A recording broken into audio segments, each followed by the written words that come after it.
Hey guys, today we have the Volvo EX90 twin motor with us. I last drove this car 2 years ago back in LA, and that car, it was also a twin motor, but it was way more powerful, so we have a slightly detuned version with us today. But first of all, what is an EX90? So the EX90 is Volvo's 7-seat all-electric SUV, and it sits right at the top of the range.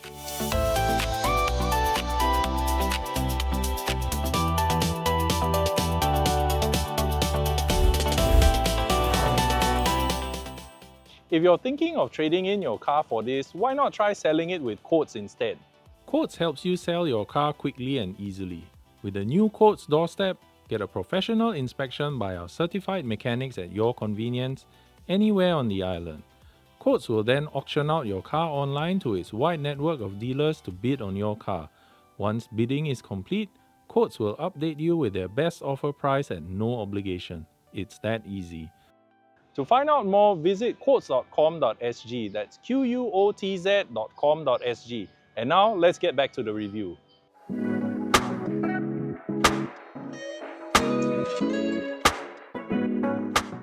If you think the EX90 looks familiar, well, you're right. That's because it has a strong resemblance to its internal combustion powered sibling, the XC90. But of course, this fella here is all electric, and you can tell the difference. One, there's no grille, it's a blanked off front end.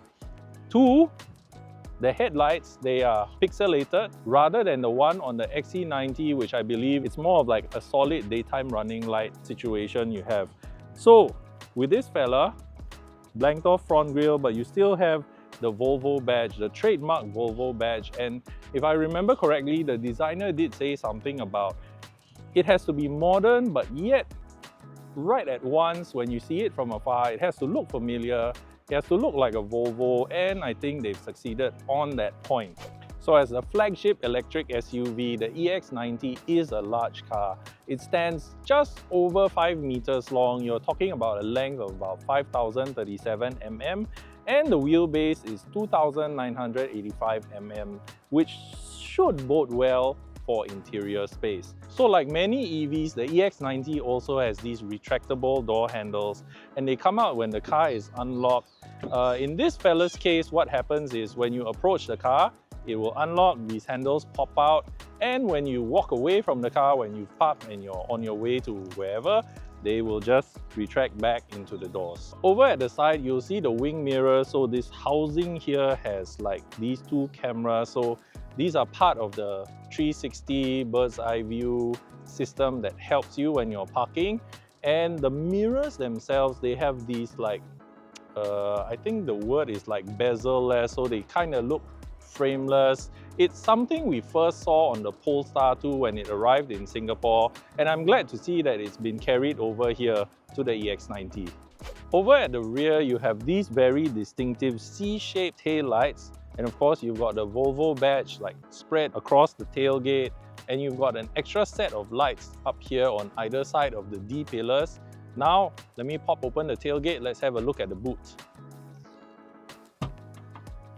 So as you can see here, the anti-trolley won't fit lengthwise. But the cool thing is, you fold down the third row of seats and you go from 324 litres to 697 litres. And with everything folded, that means both the third row and second row folded, you get 1,316 litres. Now, to make things more convenient for the user, for the driver, for families, this variant actually comes with electrically folding third row seats. That means at a touch of a button, the seat will just come down, and to bring it back up, all I need to do is just press that button again. Like so. By doing that, we are able to fit this fella and the large luggage over here. And it's quite convenient since you don't actually have to go there and start pulling on things and working up a sweat.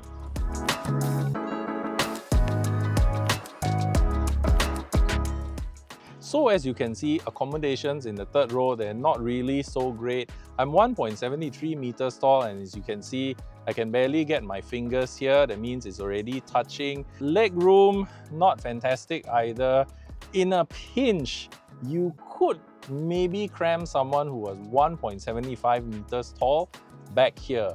Then maybe sell them the idea that you can do it, it's okay because there's this pair of aircon vents, so I am getting a little bit of cool air at the very least. And you can sell them on the fact that there are USB-C ports here, so they just need to bring a cable and then they can plug in, use their phone and try and take their mind off things. And this is a little cup holder as well. So all in, I would say better for kids, smaller kids rather than adults. Meanwhile, accommodations are much nicer in the second row. This is adjusted to my driving position, and as you can see, tons of leg room, way more headroom. Other amenities include the B-pillar aircon vents. You still have center vents here for the middle row passenger, 2 more zones of climate control, so for a total of 4 zones, 2 more USB-C ports as well to help keep people happy. Now, the neat trick about the EX90 is, well, we all know Volvo is very family oriented and they really try and cater to their family men and women customers. So there's actually a built-in booster seat here.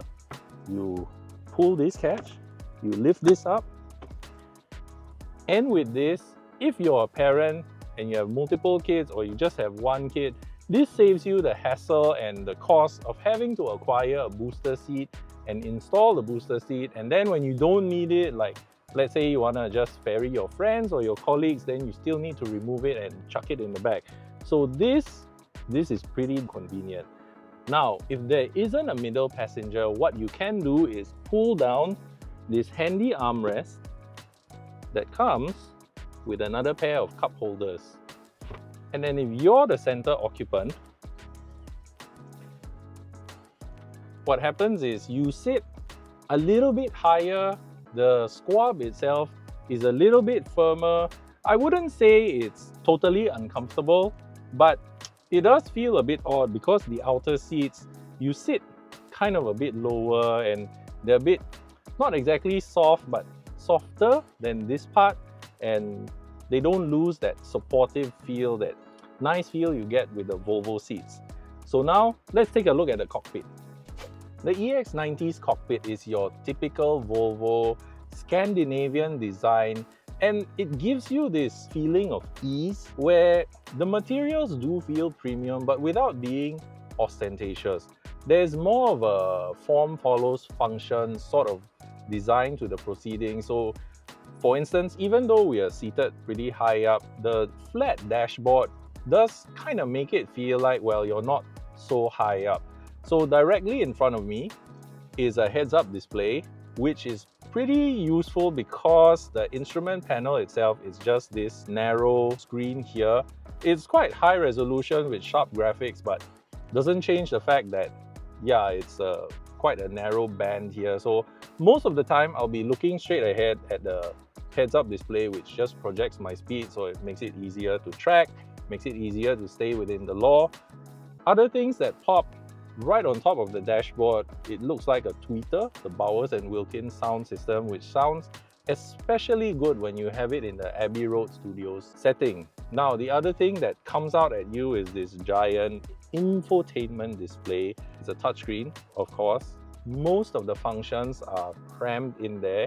Although you do have some buttons on the steering wheel, they are a hybrid of both haptic and physical control. So when you lightly put pressure with your fingertips, if I'm not wrong, it's enough to bring up the menu or something, but you can also press on them to get to where you want. Now, since most of the functions are in here, what Volvo has done is to try and not make the menu system too deep, such that within 1 or 2 taps, you're able to get to the setting you want and adjust it as you see fit. So interestingly, also on this infotainment screen is the control for the glove box. So the glove box looks like it doesn't exist. Actually, there is one. So you just press here and it slowly pops open. Not that roomy, but never mind, because you still have a roomy center storage point. You have this nice floating center console with 2 cup holders.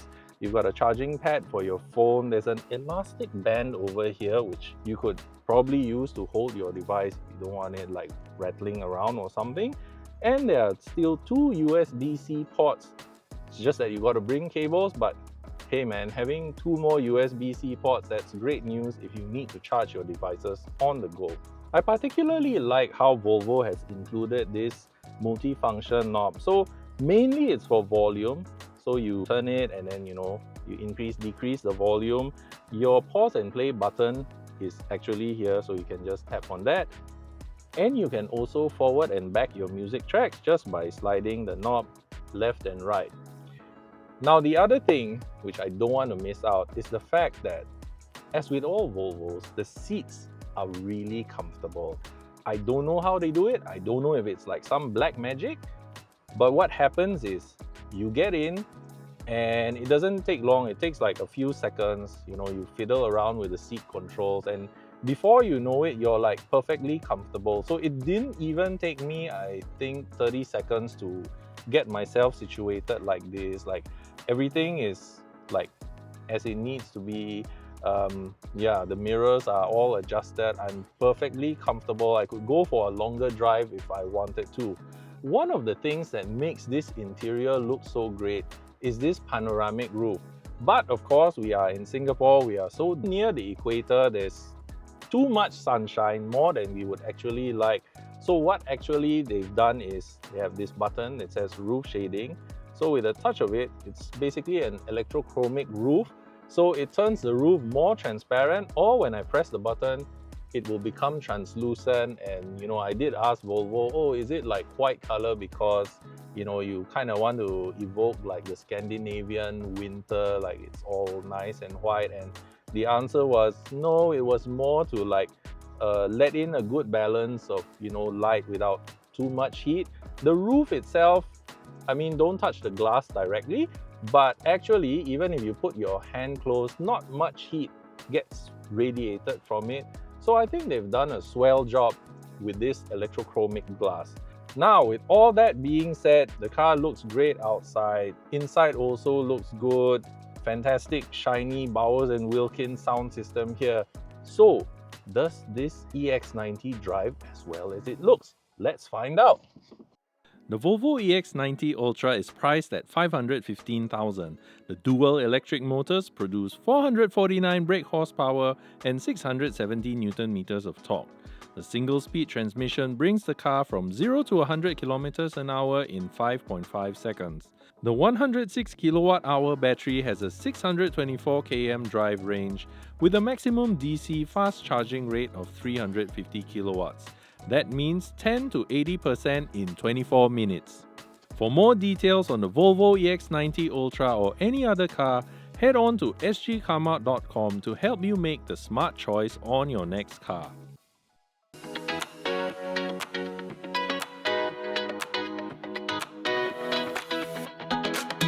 What does it feel like to be driving the EX90 twin motor? Twin motor meaning there are 2 electric motors, one in front, one at the back. Total output here, 335 kilowatts, that's like 449 brake horsepower and around 670 Newton meters of torque. Way more than what you need just for driving in Singapore. Now, when I first drove this car overseas 2 years ago, it was 2024, it was an even more powerful version, but the thing that struck me, it wasn't the speed, the sheer acceleration. What struck me was that this was a Volvo unlike any other Volvo you've ever known. And it wasn't just, again, it's not just because it's fast, because Volvo has made fast cars before. What struck me was that it actually felt lighter on its feet. Now, if you've driven Volvos before, if you've owned Volvos before, one thing you'll always notice is that they have this tank-like, vault-like feel to them as you're on the go, which contributes to that feeling of, I'm in a very safe car, it's like I'm in a bank vault, nothing can touch me.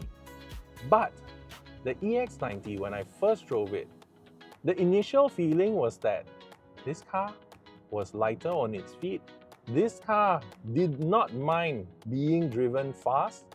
This car did not mind being chucked into corners, sometimes in a very ham-fisted manner.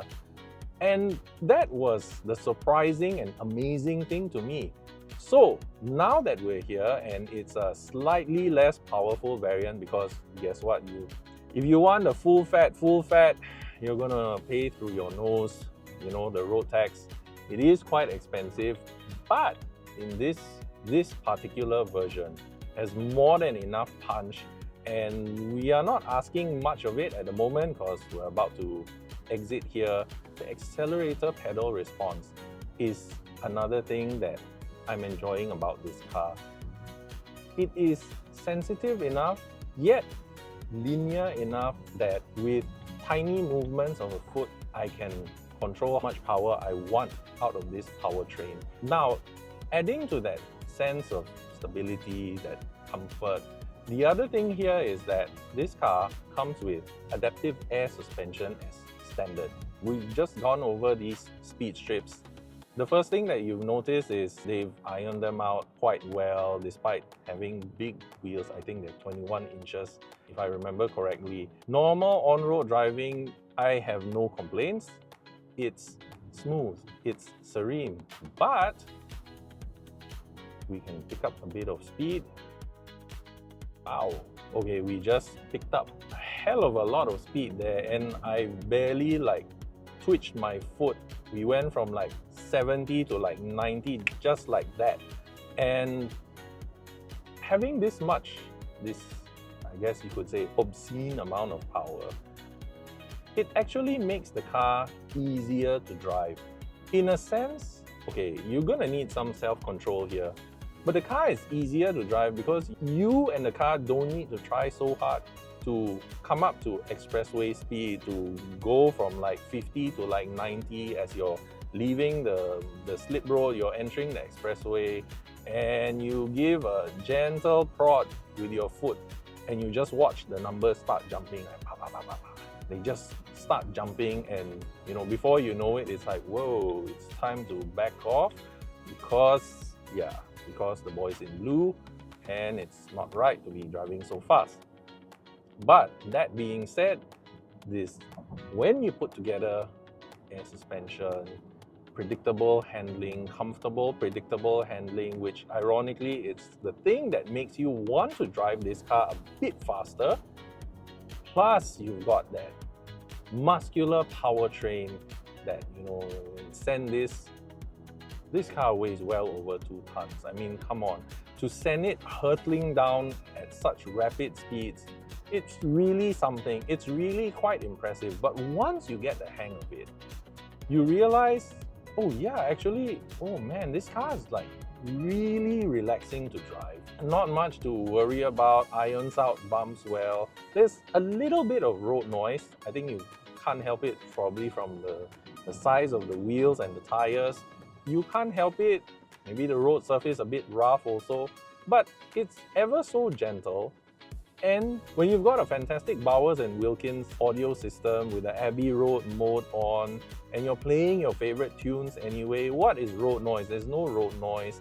At 90 km/h, there was no wind noise either. It's serene, it's quiet, it's comfortable, and yet it can be blindingly quick. Oh yes, I forgot to mention how quick, right? That 449 brake horsepower, 670 Newton meters of torque, how quick?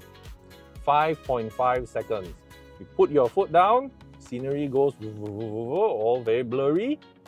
5.5 seconds, you're already over the speed limit.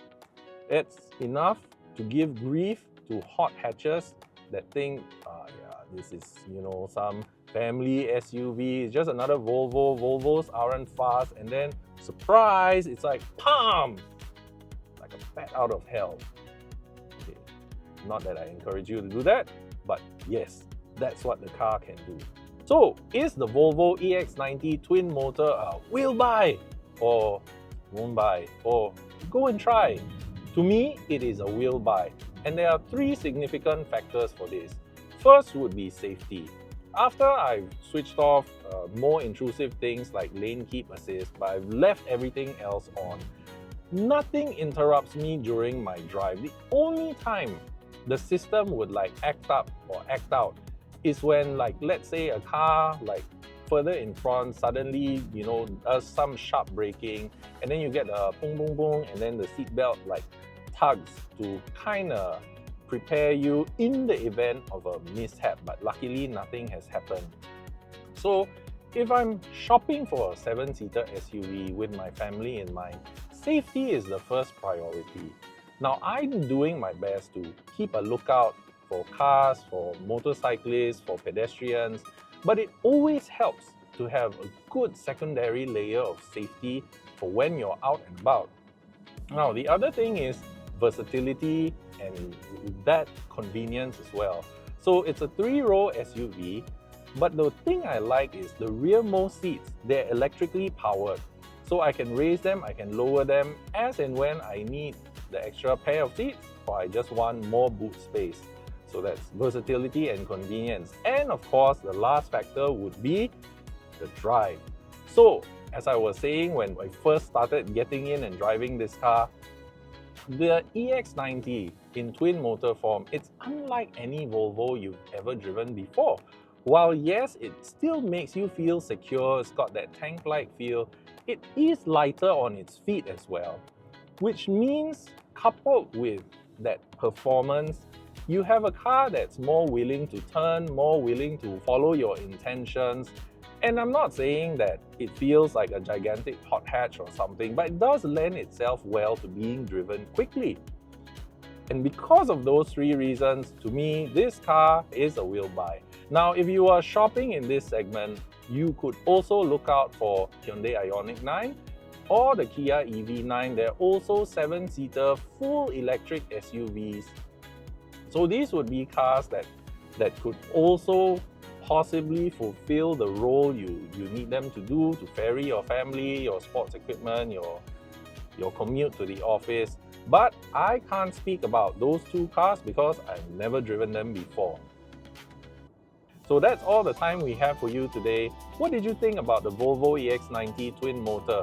Let us know in the comments below, and hit that notification bell if you haven't done so yet, so that you always know when we put up the freshest content for you. Don't forget to like, share and subscribe. Follow us on TikTok at Sgcarmart. Till then, stay safe, drive safe, ciao! Which should bode well for interior space. Oh no, the handle's retracted. Cut to that, right? No, there's no headroom. Ah!